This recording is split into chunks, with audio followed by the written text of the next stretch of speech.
ప్రియమైన దేవుని పిల్లలారా, ప్రభు అయిన యేసుక్రీస్తు వారి పేట ప్రతి ఒక్కరికి శుభాభివందనాలు తెలియజేస్తూ ఉన్నాను.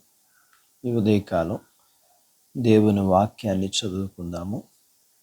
పరిశుద్ధ గ్రంథము నుండి మత్తయి సువార్త 25వ అధ్యాయము 2వ వచనాన్ని చదువుతున్నాను. వీరిలో 5 బుద్ధి లేనివారు, 5 బుద్ధి గలవారు. దేవుడు తన మాటలు మనందరి కొరకు దీవించునుగాక. ఆమేన్. ప్రియమైన దేవుని పిల్లలారా, పరలోక రాజ్యం ఎవరిది అని వాక్యం చెప్తుందంటే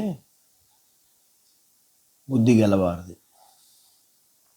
బుద్ధి గల వారికి మాత్రమే పరలోక రాజ్యం దొరుకుతుంది అని, అంటే పరలోకాన్ని పోగొట్టుకొనటం బుద్ధి లేనితనం అని దేవుని వాక్యం చెప్తుంది. కాబట్టి పరలోక రాజ్యాన్ని పొందుకోవడానికి మనందరికీ బుద్ధి కావాలి. బుద్ధి గల వారి లక్షణాలు: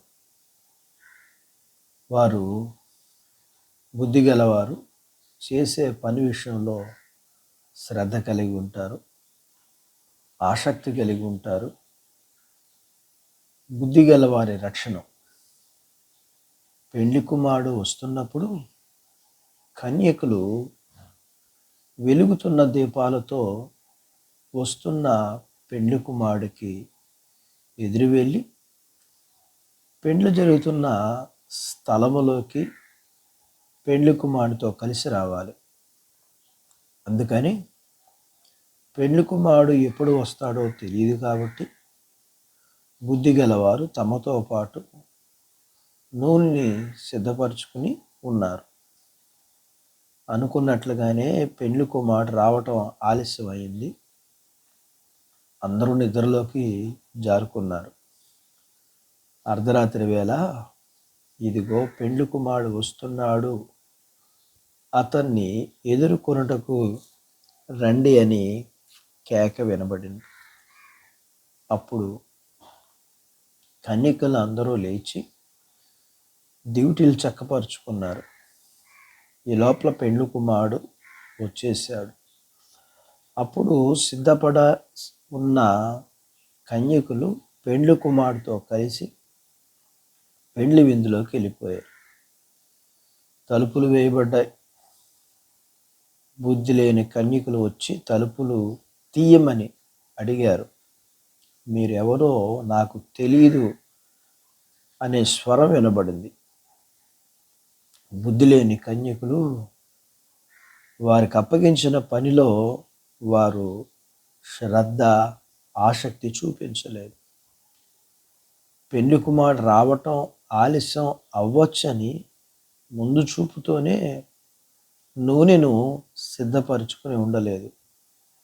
దేవుని రాకడా, పెండ్లి కుమారుడి రాకడా ఆలస్యం అవుతుంది కాబట్టి ముందు చూపుగా అకస్మాత్తుగా వచ్చే ప్రభు పిలుపుని బట్టి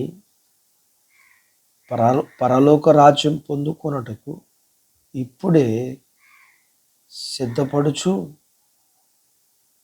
బుద్ధి గలవాడిగా నీవు సిద్ధపడాలని దేవుడు కోరుకుంటున్నాడు. అట్టి బాధ్యత దేవుడు నీకు దయచేయునుగాక. ఆమేన్. దేవుడు తన మాటలు నీ కొరకు దీవించునుగాక. ఆమేన్. ప్రార్థించుకుందాం. మమ్మల్ని మిక్కిలిగా ప్రేమించిన మా ప్రియ పరలోకపు తండ్రి, మీ పరిశుద్ధ నామాన్ని బట్టి మీకు వందనాలు చెల్లిస్తూ, ఎగ్జామ్స్ రాస్తున్న పిల్లలకి మీరు సహాయం చేయండి.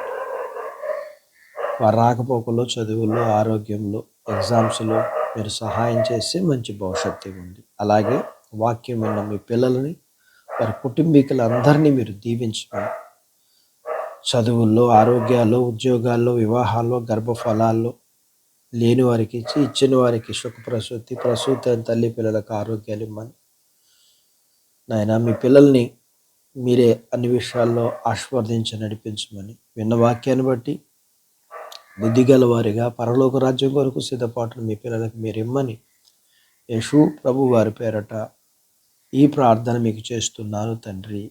ఆమెన్. దేవుడు మిమ్మల్ని దీవించునుగాక. ఆమెన్.